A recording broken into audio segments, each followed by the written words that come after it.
Orale! Bienvenidos and welcome to the Familia FFB podcast. This is Jorge Martin Familia. We are on YouTube. Please make sure to give us a like and subscribe. And I can't tell you how happy, orgulloso, proud. Oh my goodness, we are hitting 32 for 32. You've heard 30 for 30. This is 32 for 32 on our NFL Insider series. So I'm just so pumped and proud. We're also a proud member of the Fantasy Points Media Group, the Fantasy Points Familia. Make sure you're going to fantasypoints.com. You're getting the best of the best coming at you from all, fantasy, from the fantasy football industry. You got John Hansen, the legend, the fantasy guru, Joe Dolan, Graham Barfield, Scott Barrett, Wes Huber, Tom Brawley. I mean, some of the greatest minds in fantasy football. And when you get your promo code, when you put in the promo code 22Familia10, you get 10% off. So I get you 10% off your subscription. Make sure you use that promo code again. That's 22Familia10. And Familia, as I mentioned, we're hitting 32 for 32, and this man is helping us do it. Emmett Golden, I mean, he has a rise that is just read his pin tweet. It'll inspire you, bring a tear to your eye, and just remind you of the human spirit and people wanting to go for it. And as we like to say in the Latino community, lo hizo con ganas. He went after it, grit and determination. Emmett is on ESPN Cleveland. He does the afternoon show. He covers all things Cleveland, and we are hitting the dog pound today, Familia. We're going to the Cleveland Browns. So Emmett, like I told you before, estás en tu casa. Thank you so much. Thank you for bringing the dog pound to Familia FFB. Bienvenido and welcome. Hey, thanks for having me. I'm excited to get the opportunity to talk about the Browns. Oh, I love it. And, we talked a little bit off air. I don't want to talk about all the stuff, the suspension stuff, but we're dealing with the on-field realities. Deshaun Watson's going to be out for 11 games this season, the first 11 games this season. So Jacoby Brissett is going to be starting as the quarterback for those 11 games, presumably. Stay healthy, please. But can you give me an idea, in our Familia community, a little bit of an idea how the offense is going to work, both with Brissett and an elite level talent like Deshaun Watson, when those last 6 games of the season, which there are some dogfights in there, no pun intended. Right. Right. Well, I think it's going to be two completely different offenses. We know Kevin Stefanski is always going to have a tight end or two, on the field. So you're still going to have that but with Jacoby Brissett on the field, they're going to run the ball. They're definitely going to do that play action. And I think the thing that the Browns are hoping that Brissett can do, which, I mean, we're assuming he can, you just got to hit the open receivers and protect the ball. No one is going to ask Jacoby Brissett to go out and throw for 400 yards a game. That's not really Kevin Stefanski's offense, and you just don't expect that from a guy like Jacoby Brissett. So I hate using the term game manager because it's such a negative vibe to it, but they're going to ask him to manage the game. Throw to the sticks, hit Amari Cooper. We know Amari Cooper can get open, so just get the ball to him. David Njoku, they paid him a lot of money this year to get open. Yeah, so they're going to say, you better get open, David. And then they're just going to turn around and hand the ball to Nick Chubb, Kareem Hunt, and, use Kareem in the passing game. But when Deshaun Watson does play, I don't think I don't expect him to come in and be a superstar initially. I think it's going to take a few games to really get his feet up underneath him. But when he's out there, you're going to see a lot of more read option. I think you're going to see a lot more, stretching the field when he comes in there, and just understanding that you now have a dynamic, top 10 franchise quarterback. They're going to ask him to be that. And they're still going to run the ball. They're still going to use tight ends, but I think they will be aggressive a lot more, is the way, that was the word I was looking for. I think they'll be a lot more aggressive when Deshaun Watson is playing quarterback than they will be when Jacoby Brissett is. So, one thing that hasn't been talked about a lot is, kind of like the change of scenery from playing field. Deshaun has played, he played his college ball in South Carolina, not the heaviest weather place. Obviously played in the Dome in Houston. He's going to be going into the AFC North. And obviously Cleveland can have some harsh conditions in December and January, which is when he's going to be starting to play, for the Browns. Have there been any concerns kind of voiced about someone who coming from never having to play in some pretty harsh conditions and kind of like starting at that point? Yeah, it's been something that, has been a topic of discussion. It is harder to play in weather than it is in a dome. Like we know that. I'd be shocked if he just flat out couldn't play, in the cold. And I'd also say, weird stuff with the weather here. The weather does get bad, but lately it hasn't really gotten bad until you're into January. The temperature will drop a little bit, but I remember the last 2 years in December we've had 50 and 60-degree weather, which isn't hot by any means, but it's not cold. It's not something that you would expect. It's actually great football weather, to be honest with you. Yes, perfect football weather. Yes. Yeah, so No sweat. we've had those type of days in December here over the past few years. So he will, and if the Browns make the playoffs and if they go deep into the playoffs, that he will have to play in some weather, but it's not just the quarterback, right? Like football, team sport, to throw out the cliche there, but they got running backs that's built for it. They have tight ends that's built for it, and I think the defense is going to be really good this year. So he'll have support, and he won't, be asked to, just to grab the ball and slish slosh and all that, mud and stuff that will happen later on in December once it starts snowing. But it's been a topic of discussion, not a real worry yet, but it is something we're all keeping our eye on. Well, you talked about kind of like the running and slush, and I mean that's Nick Chubb and Kareem Hunt. Mm-hmm. Does it look like? I mean, is it going to be pretty much the same kind of share between the two of them? And do you think they're going to be more run centric those first 11 games? I Kind of do put the think game on their so. back. Yeah. Yeah, I do think so. What happened last year is with Baker Mayfield being injured and just having a tough year I believe it was after the Patriots game. Everybody realized just slow the Browns running game down and make the quarterback beat you, make them beat you with throws. And obviously it was a good recipe to beat the Browns because, they kind of fell off in the second half of the season. So I think that's what they're going to do. They're going to say, hey, we're going to run the ball, and defenses are going to go, yo, slow the run down. And that's where Jacoby comes in with just making the intermediate throws, just the throws that are schemed up. They're going to ask him to make those, and they expect him to be able to do that. But they will run the ball. We've been screaming at the top of our lungs in Cleveland, please use Nick Chubb and Kareem Hunt in the backfield at the same time. Now, I was at every training camp practice.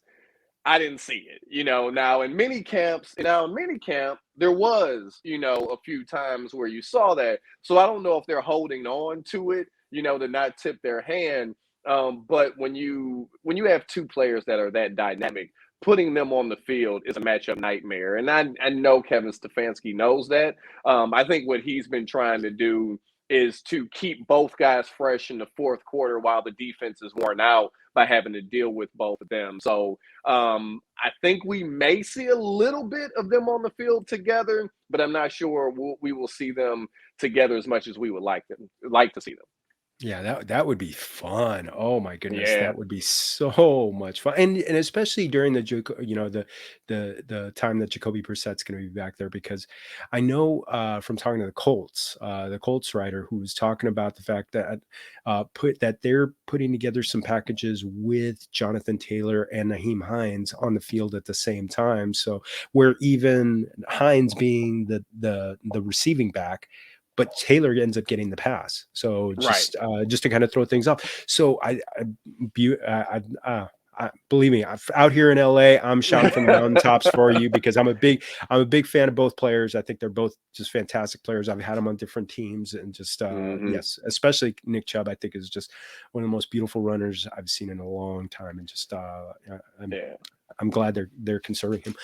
On the receiving side, it really looks like Amari Cooper coming over from the Cowboys. I mean, he's shaping up as the clear number one with Donovan Peoples-Jones. Can you give me kind of an idea of what kind of like the share of targets that these two are going to get? Yeah.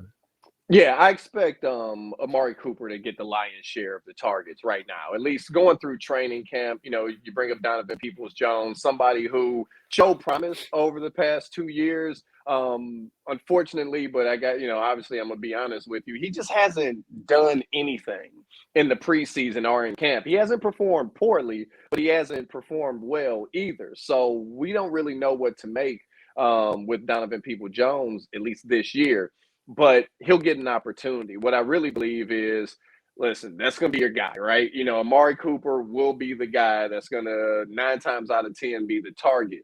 And then you're going to have David Njoku. And then you're going to have Harrison Bryant. And then you'll have Kareem Hunt out of the backfield. So while the Browns are trying to give DPJ, Anthony Schwartz, rookie David Bell opportunities to take, advantage of the chances, none of them really have at this moment. But the Browns have enough weapons in the passing game that, I mean, you'd like to be a little deeper at receiver, but they'll find ways to get their playmakers the ball. You mentioned a little bit about David Bell. I mean, I know he missed some time during training camp. I mean, a lot of times rookie wide receivers come on in the second half of their rookie seasons, or it might be the second year. Kind of like with that missed time, is that kind of like more of the time frame we'd be looking at with him? Yeah, absolutely. At least once he got on the field, he looked like he was behind. And he looked that way last week in a preseason game. Look, he was the Big Ten receiver of the year, so he has talent because there were some great receivers in the Big Ten last year. They got drafted really high.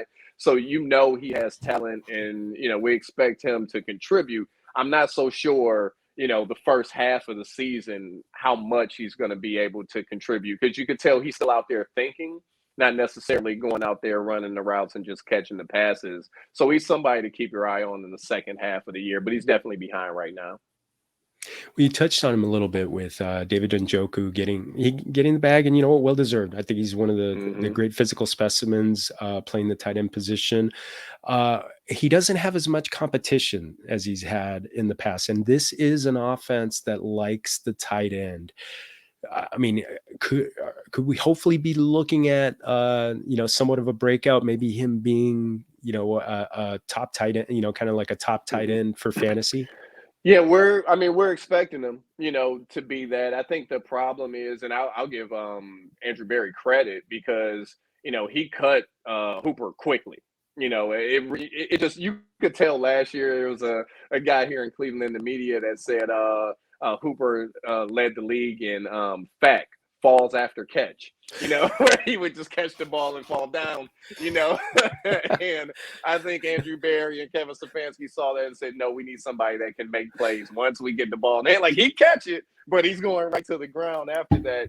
And Davis showed, especially the game against the Chargers last year, that he can be explosive. I believe he had a 70-yard touchdown reception in that game. And, as we talk about receivers, I could see them splitting him out. Red zone, he should have a huge impact in the red zone because he's way too fast for linebackers and way too big for safeties. So he's going to – I think they pay him like they expect him to have a big year. And again, knowing David for a few years now, I know he's expecting a lot from himself. So I wouldn't be surprised to not only see him line up at tight end, but even to see him flex out wide a little bit, and, in multiple receiver set, just to give people a different look. Oh, we love to see that in the fantasy community, to see those big guys go out there on the 6'4", 6'5" guys end up on a DB, and he's got like 6 inches on him. Oh, that's just right. a dream. That's easy pickings right there. Right. Fingers crossed. Fingers crossed. Yeah. We talked a little bit beforehand about the O-line. Obviously, injury hit the center. And this is a group that was ranked number 2 going by Pro Football Focus going into the season. Now, obviously, some chinks in the armor going out there. How does this group shape up to keep Brissett, who I've seen him before? He doesn't no quarterback likes pressure, right. but he obviously performs better in a clean pocket. What's the outlook for that group? We're expecting a lot from him. The injury to Nick Harris does hurt, but you do have two of the best guards in football. You have, and they kind of complement each other because I think Joe Bitonio is looked at as a great pass protector at the guard position. And then you have Wyatt Teller that will just destroy anybody when he pulls. And part of the reason that running game is so great. Jed Wills Jr. took a step back last year, but he was also fighting injuries throughout the season. And I think early on, he probably should have missed a few games, but tried to play through it. And then it just kind of derailed, his entire season. So it's a good offensive line, but we just do have to see what they're going to do at center because they might go out, and bring somebody, in because they're a little thin at that spot right now. But, guard and left tackle, you feel great about your guards. You feel good about your left tackle. Right tackle's been some injury issues with keeping all the guys on the right side of the line healthy. But running game, offensive line, those are the offensive strengths for the Cleveland Browns. Outstanding. Yeah, this is definitely a group that's got high expectations of it. And speaking of high expectations, the other side of the ball, I mean, this is a team that's on all three levels. I mean, you got an All-Pro with Myles Garrett, who's one of the best in the game, maybe a future Hall of Famer. You got great DBs. How does this group shape up against the pass and against defending the run, so that I can make my determination and tell people stay away from the dog pound or not? Yeah, well, I could tell you this. Against the pass, they should be one of the top defenses in the league. We'll start with the pass rushers. Myles Garrett, generational talent, at edge rusher, and has been on pace to lead the league in sacks and have had some, injuries or COVID or different things that have happened to him towards the end of the past two seasons. Jadeveon Clowney, who is great in the run game, but also very good getting after the quarterback. So you're going to apply pressure on the edges. In this secondary, they are 6 deep at corner. It's to the point where they're going to have to waive some really good guys on final, cut day because the secondary is so deep. I think Grant Delpit, being 2 seasons away from the Achilles injury, is really poised to have a breakout year. Denzel Ward is Denzel Ward, great cornerback, one of the best in the league. And, JJ3, John Johnson III at the other safety. Greg Newsome, who, during training camp, he looks even better than he was last year. And for a rookie, he really, represented himself well in his rookie season. Like, nobody's catching passes on him in training camp, with the Browns. So maybe that's why the Browns receivers don't look so good, because they've been going against these great DBs that the Browns have. So from a passing standpoint, they should be one of the best in the league. From a rushing standpoint, that's the question. Against the run, right now they're a little weak up the middle. As 2 defensive tackles, they're looking for guys to take advantage of those opportunities. Nobody separated themselves yet. And we saw, I know it was 2s and 3s, but that's the depth of your team. Last week, they just got ran right through, in the preseason game. So you worry about that. The linebacking position is really good. A lot of speed, not much size. So for that reason, I got some questions about how good they'll be against the run. I think they'll be fine on the edges, but running up the middle, there might be some opportunities for teams to take advantage of that from the Browns, at least early on, until they figure out the defensive tackle position. Oh, awesome. Emmett, I mean, you've already knocked it out of the park. I mean, it's like Jose Ramirez going yard over at the ball field. The dog pound has been one place that's been so intriguing to me. I mean, I'm sure you've been able to spend some time in there. Can you kind of give me a description of what that's like, the intensity in that group? Yeah, well, being in the dog pound, it's changed over the years. I'll start there. When I was born in 1980, so I remember my parents taking me to Browns games and sitting in the dog pound when I was 7 or 8 years old. And you had guys that would bring dog houses, into the thing, but they have a keg inside of them. Like it was the wild Midwest, dog pound back in the day. That stuff has been cut out for obvious reasons, but it's just Cleveland overall is just a passionate, sports fan base, and football is king here in Northeast Ohio. I mean, on Friday nights, every high school field is full of fans and full of parents and everything. And then on Saturdays, everybody's watching Ohio State or a MAC school that they, probably went to. And then Sundays is all about the Browns. So it's a religion here, not to throw out too many cliches, but very, very rowdy. And they don't take it like you don't jump in the dog pound. If you're an opposing team, your opposing team, opposing player, don't jump in the dog pound. I think about the one year Chet Johnson did it and somebody poured a beer on him, like people were pouring beers on him. So it's rowdy. It's definitely not a place for children. There's usually a line that a lot of kids, and I even think my dad told me this, hey, what happens in the dog pound stays in the dog pound, right? Like, don't tell your mom about the stuff that you're going to see down here because it's an eventful end of the end zone. Let me tell you that. Oh, awesome. I do remember, I came up watching football in the 80s, and I remember about the dog pound with the taking the dog house in. It was like it'd be four guys taking it in, and then when one guy taking empty, it out because the keg is empty, right? And then the other thing is, and they stopped doing this, there was a time when fans would put batteries in snowballs, and throw them at opposing players. Ay, And Dios that's, mío, no. yeah, and this is again back in the 80s, drive fumble type era where you didn't want to mess with them. They said a lot of that, 99% of that stuff has kind of dissipated. We're just in a different time and place now, in our country, but it still is, you got to cover your ears when you sit earmuffs. there. Yes, Earmuffs, lots of profanity in the dog pound for sure.